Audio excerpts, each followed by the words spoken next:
Hi everybody, I'm Taron and this is Verve. Verve is a little painter experiment I'm doing. I'm developing this thing because I started making fluid dynamic experiments with OpenGL, so completely hardware-based fluid dynamics. And it was just a little sandbox for it initially, but as soon as I started to put color into it and goof around some more with it, it really felt like this could make a very interesting painter. But it is quite unorthodox. So, yeah.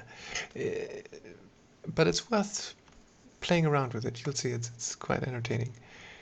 This video, however, is just a very brief demonstration of some of the ways I like to work with it. And so I'm going to do a little bit of explaining along the way as good as I can. But I will see if that I focus on just showing what it feels like to paint with Verve. So, oh, and there's another thing right off the bat that is interesting. First of all, you cannot import images. You can only open Verve projects, and but you can save. Besides the project format, 16-bit PNG and a lousy JPEG saver. So what I always do is I export it as whatever I do as 16-bit PNG, and then do the rest in Photoshop, like saving it out. I mean, saving it in different formats or whatever. Yeah. So it's really just a little garage tool thingy. Although I have started making this fancy looking interface, which is, also shader based, and it's quite fun. And I really have not used any kind of image resources or whatever for that. So it's really small. So the Verve is 261 kilobytes right now, I think. So about the size of a small JPEG. But it also means we don't have fancy looking icons and such. But I actually kind of deliberately left them out, besides me being lazy. And that is so that the interface can stay on without being too distracting, I find. Okay, other funny things. The way you control stuff is very hotkey oriented, although you have a whole bunch of parameters and buttons and knobs in here now already. In the interface, the most paint actions are hotkey based, as in that you can shift or smudge the paint by holding down shift. So when you hold down shift and you brush around, you smudge the paint around actually.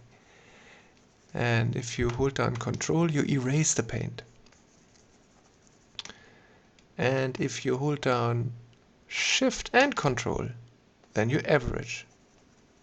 So it's kind of a blending method. And so the averaging, of course, it picks all the pixels underneath your brush and averages them out. So average is a bit slower than everything else, but yeah, other than that, it's quite nimble or fast or whatever. Yeah. So there. Yeah. Okay. The color palette should be fairly obvious, although I think it's not. It's quite a bit unorthodox, is that you control saturation and hue in your center disk, but the brightness in the upper half here and the opacity in the lower half here. So, and you have pen pressure based opacity and pen pressure based size, which I toggle on and off quite frequently, also using a hotkey, and that is W. W toggles on and off the pressure based size, and E right next to it toggles on and off pressure based opacity. Yeah. All right. So those are the super basics, I think. Yeah. Alt picks the color of that is on your layer, and it ignores the shading. I can go into the bumping as well in a second. So that means it really picks the color that is, of the paint that you've got there.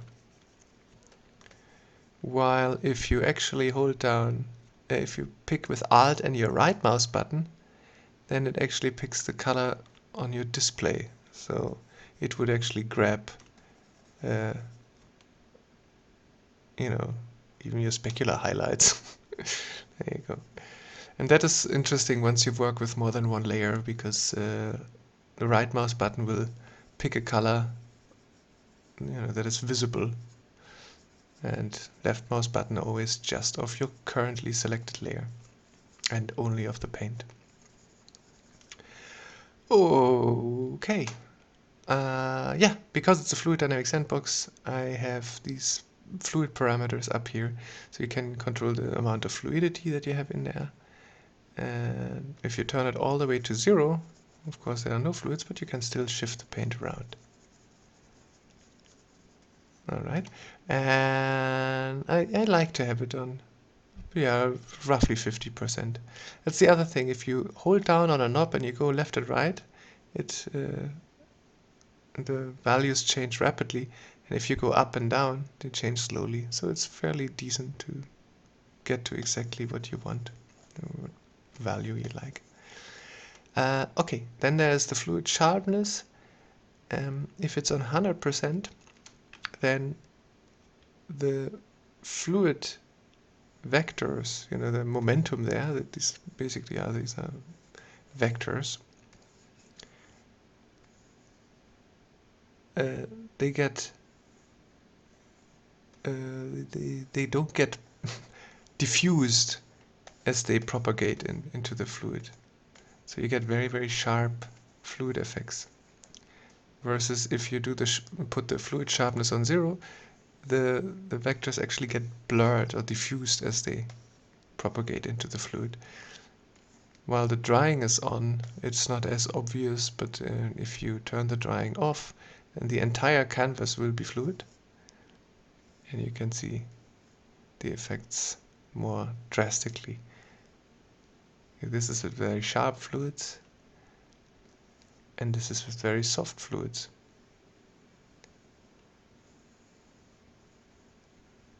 Okay. So you can actually leave them at super sharp, that's fine. The other thing is the fluid smudge. If it's on 0, paint does not get blended, so to say, as it gets transported across the vectors. So you get very, very brutal effects. They're kind of nice too, in a way. And if you turn the fluid smudge up, then as the paint gets transferred through the fluid, it actually blends, and so you get very smudgy effects. And that is very nice once you start to really paint, you'll see. That way you can very nicely do blendings, blend your paint properly. Yeah. However much you want that. Of course, the smudgier it is, the lesser the paint gets transported. So you get, if you want to smudge some paint down and it doesn't come down, it's because it blends too much. So I by default have it on 50%, and that is actually a fairly good setting, because you still have the averaging to do your blending work. So it's a nice combination. But yeah, I also have a way to combine smudge and average through a blending parameter in the brush menu. That's down here, the brush interface. Also very rudimentary. But if you turn this up, then it will average out your paint as you smudge it. And you get very quickly very, very soft fades, very soft blendings. It's nice. I like it. Yeah. Yeah, I'd like to explain all of that to you, but I'm already afraid I'm starting to bore you with this, so I don't want to do that. Instead, let's move on to clear the canvas and Shift F to fill the whole screen, and I'm going to go for like some sky color here. And I'm going to go down to a darker blue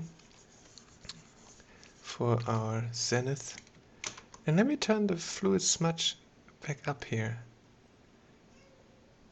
And now I'm gonna smudge this down and you get, oh, see, it's kind of nice. And you immediately get some interesting blending here. There. Okay.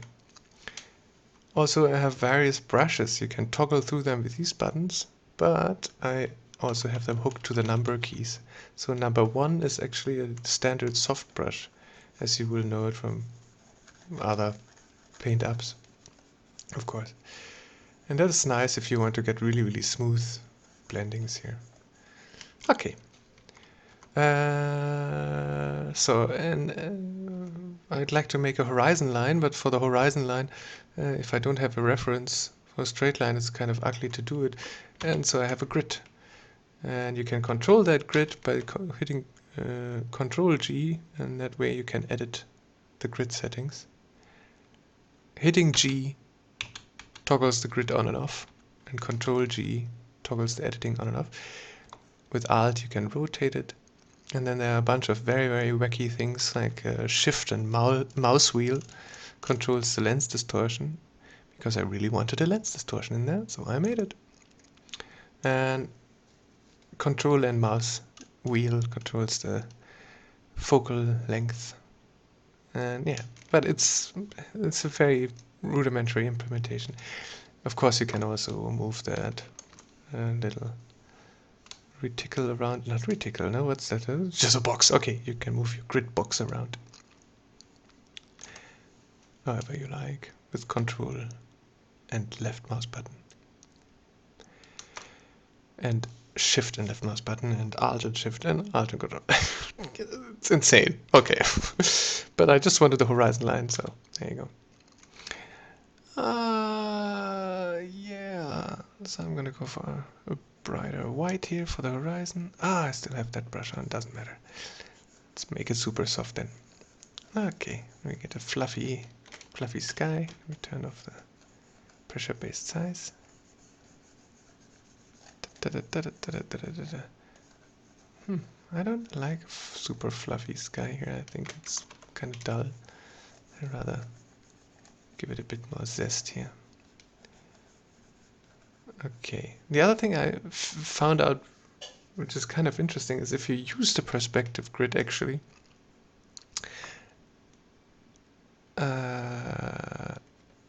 as a little guide for when you paint the clouds.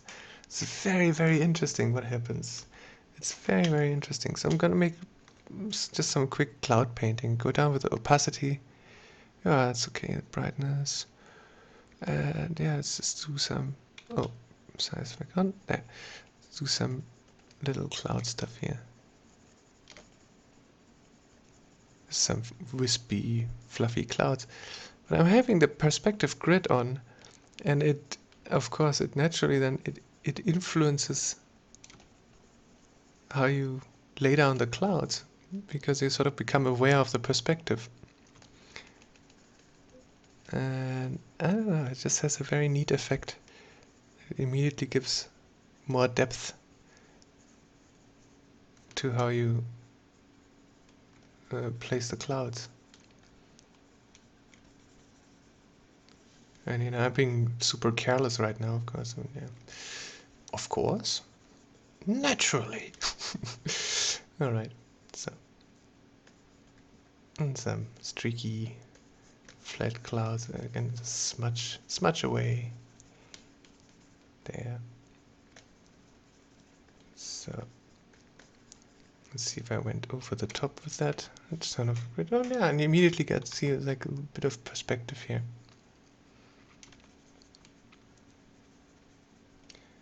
Just by being grid aware. Alright. So you can make some more articulate clouds too. And it's very pleasant to work that way, I think. It's really nice. There. And it's an interesting effect in clouds. The way they are lit is peculiar. So yeah, you can study that for a long, long time, and it's still baffling. But yeah. It doesn't matter. I mean, I shouldn't get too carried away with this stuff. But yeah, not right now. Not right now. Okay. Also, if it's getting too fluffy for you, you can always turn the fluids much further down, and then you get some more brutal distortions as you shift the paint around. Can be great. Doesn't have to be, but it can be great. There. Let's just do a little bit more here with this. That there's something more interesting going on. All right. Yeah. So I already sound so incredibly exhausted. But yeah, no, it's actually my third run at making this demonstration, and I think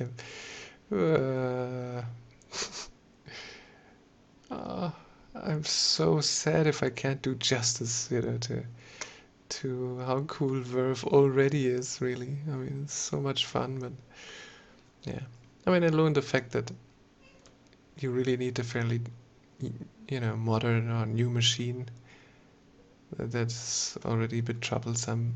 So yeah, it's odd because I think gamers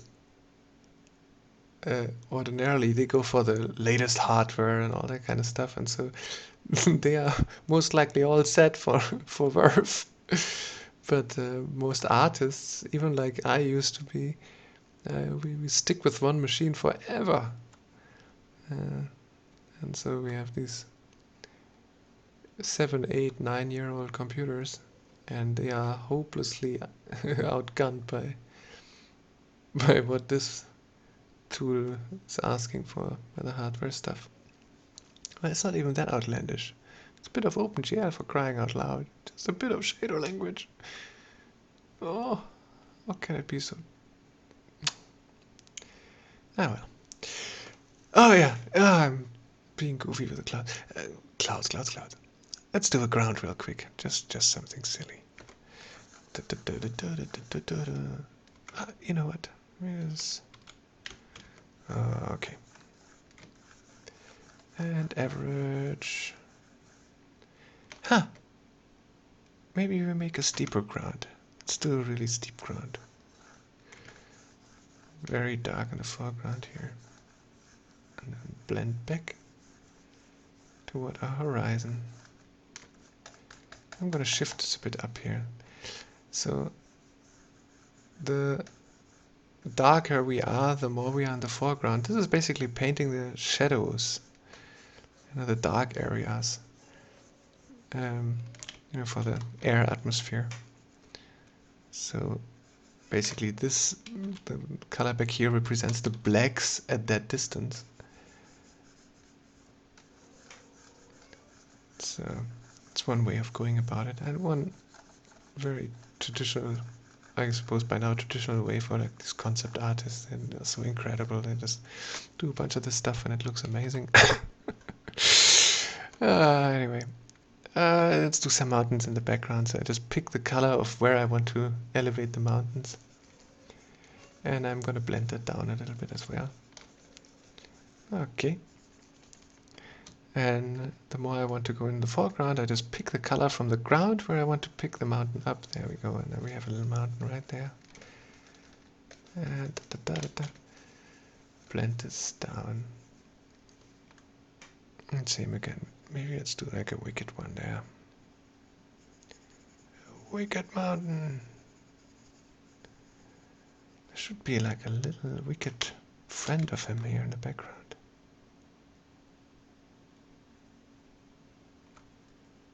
There you go. Ah, yeah. Maybe one here as well. Might even be considerably taller. I don't know. Okay. There we go. It doesn't matter. It's just some random demonstration of how one can go about this. And something to keep pulling the focus, making like a little framework for our shot here. Okay. It's already so vast. Let's do that one. There. Okay. So the bumpiness of it right now, you see, is very, very bumpy, the paint. And you can, of course, always get rid of it. You have, each layer has these parameters independently. And what is the bump? You can just turn it all the way down to 0, and then you have almost like a standard paint program type of look. Or you can give it at least a little bit. And I like to have at least a little bit of bump because it also shows me just how much paint is there, so to say. Okay. Now let's add a little bit of sunlight here. I'm just gonna pick a warm color for no real reason. Just brush it in a tiny little bit, blend it down until whatever color I like, and then I'm just gonna see if that does me any good. I don't know. We will see. Okay. Yeah. That's, I don't know. Anyway. Let's just continue and pretend that it's alright. Alright. And I don't know why, but it's like, for me, such a thing. I always have the light come from the left for some reason. I'm not sure if that was at some point in my life differently, but right now I'm having a streak of sunlight coming from the left. Okay. So maybe it's a bit brighter back there. Maybe a bit more blue. Yeah, why not? Yeah, that's another thing I often do. I just pick a rough color of what I want, lay it down and then blend it, and then I just take a blended version of it and continue. So it doesn't have to be like the perfect color pick. That's not necessary. Right here, there in the background, this is, I don't know, this is not bright enough.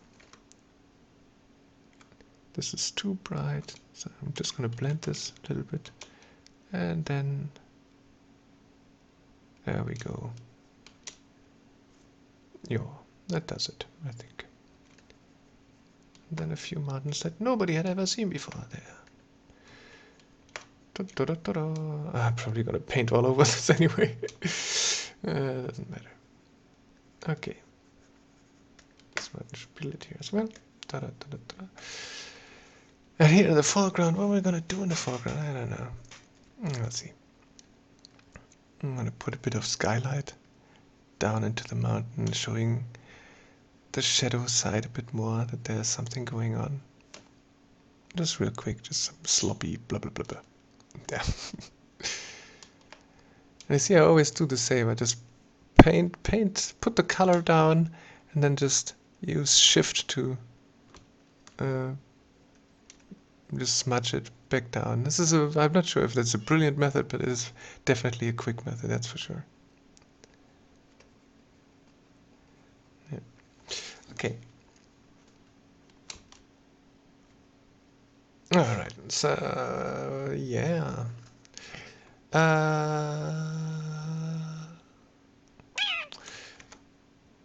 don't know. Maybe we have a little bit of some grassy stuff going on here in the foreground. I'm just gonna make a green ground here, and then use the averaging again to just blend it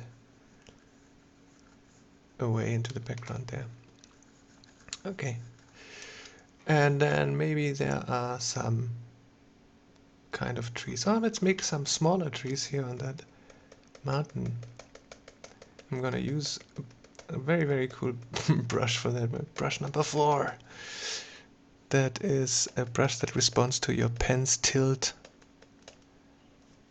to all of that. So that's a really, really cool brush. I'm having a great deal of fun with it. And it's quite versatile for all sorts of tree and brush work. And fur for that matter, actually. It's quite nice. Okay. I just stipple that in there. And then I'm stipple with average to pick some kind of in-between color with which I continue to paint down here. So, like so. Okay.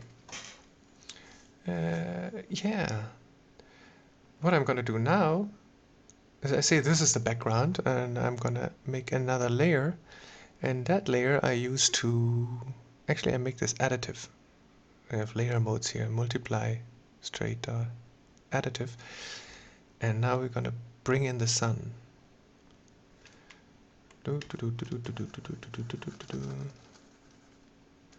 It's very dark. Let's be bold here. There. So I'm just gonna liberally brush that down. Actually, let me pick brush number 2 and average this out real quick here. So average and smear, smudge, average. You see how immediately the whole thing brightens up, of course, like crazy. It's a really super easy way of getting some really nice effects.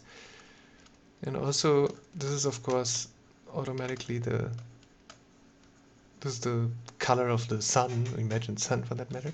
And so I couldn't go in here actually and use that to add light to the trees. Why not? Or to add light to anything actually, because it is, you know, after all, the color of our sun. And there, very, very quickly, there's something going on that is halfway entertaining. It's just the background. I mean, it really doesn't matter all that much. Because we don't even know how much of that will remain there. Let me go to full opacity and try something wild here. See what happens. This could be kind of cool. Alright. This might actually come on a bit strong, but that sharpness is also kind of neat. So yeah. Okay. Huh.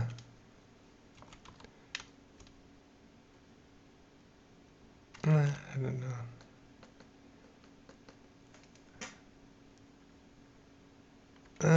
Yeah, I'm just experimenting here. Okay, forgive me. Yeah. All right. I'm just gonna rub this. I rub it with its lotion there. Just gonna rub a little bit something on the mountain here. It feels like it could be cool. Oh, we got a little hill. All right. So. Yo, I turned down the bump on this entirely. Actually, this is with the bump. This is without the bump. Okay, that's fine. Oh, no. Okay, so we have a background.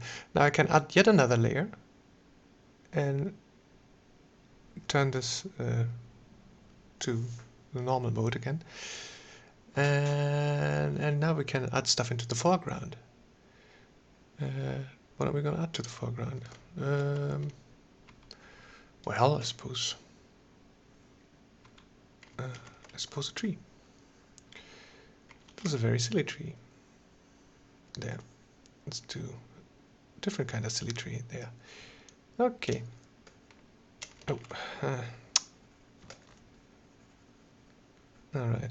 That's okay. And maybe I should actually make a little bit of grass in the foreground as well right away. Yeah. We have a little humpy hill here and there. So. Blend it around. Doesn't matter. Okay. And now I'm gonna use my brush number 4 again and just make some. Have that full. Okay. Make some silly leaves.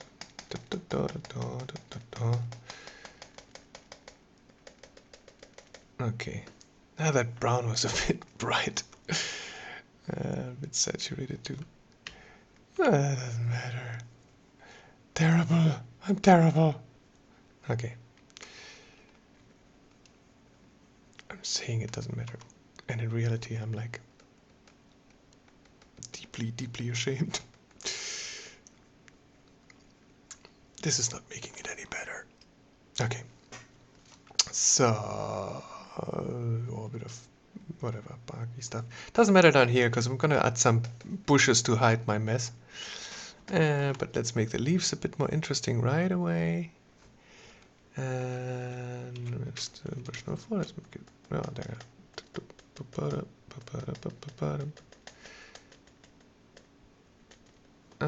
Yeah. I don't know. Yeah, you may or may not have noticed that each stipple I put down, the brush looks different. That's because it's always random. I did this because that way you can stipple and it doesn't look so sterile, you know, as it often does when you use like, you know, any kind of Photoshop or, you know, whatever brushes. They always have a texture they use. And I have this thing completely procedural. It's much... I like that. But it still needs a lot of work, of course. Okay, so here I was just averaging down. I made a bright color for the brighter leaves and then, you know, averaged the rest. Now I'm going to actually pick the color through all the layers from the sky back here with the Alt and the right mouse button. I'm going to go down with the opacity a bit and I'm just going to add some of that sky color into the leaves for some reason. I don't know why. Just feel like it. So down here? What? Down here? Never mind. Alright. And I'll go a bit darker to the inside here and get a bit more lighting going on. Oh, not really. I'm doing a sad job at this, but doesn't matter. You get roughly the idea. Please go ahead and do it right. This needs help. Alright. So. Oh, what am I doing? No, it doesn't matter. There. So, brushes, brushwork. I mean, brush, like as in grass and brush. Okay. I'm gonna add some. Oh, like some brush stuff down here. Actually, let me just go a lot darker and do the. Oh, this is a lot darker. This is actually a heck of a lot darker. Ah, better. Sure, and some brush. Can we have a bit more color for the brush? Even more color? That's a lot. Okay. Yeah. Yeah. If you think I don't know what I'm doing, you're right. I don't know what I'm doing. I really don't. Okay. So. Now, what I'm going to do now is I'm going to turn off the size for the pressure controlled size of the brush. And that way I can very quickly just, you know, lay down some grass. It's kind of fun. And we have a bit of a grassy thing going on. And yeah, maybe with a bit of color. Hey, let's put some flowers there. Flower, flower, flower. Maybe some different flowers there. Oh, those are strong. Oh, moon. All right. Moon? What was that called again? I don't know. Hey, what's that, Kincaid? Yeah, that's it.